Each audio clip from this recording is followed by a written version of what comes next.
এই যুবকের মধ্যে দুই জিনিস একসাথে ছিল, এই জন্য যে সে পাক্কা ইমানদার ছিল এবং তার কলিজায় শতভাগ দেশপ্রেম ছিল।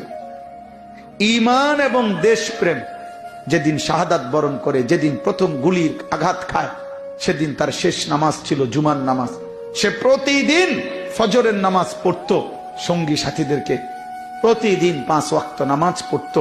সে হযরত বলতেছেন তার সাথী, একসাথে পড়ুয়া সাথী ভাই বলছেন যে সে হাফেজ কোরআন ছিল, সে আল্লাহর কোরআন পড়তো, সে মাদ্রাসার ছাত্র ছিল, পাক্কা মুমিন ছিল এবং ফজরের নামাজ সহ 5 ওয়াক্ত নামাজ পড়তো। যার ফলে ঈমান এবং সত্যিকার কলিজা দিয়ে দেশপ্রেমের কথা বলতো, আধিপত্যের বাদের বিরুদ্ধে সে বলে গেছে। এই জন্য এত কোটি মানুষের চোখের পানি একসাথে ঝরছে। এটা অবাক করা বিষয়।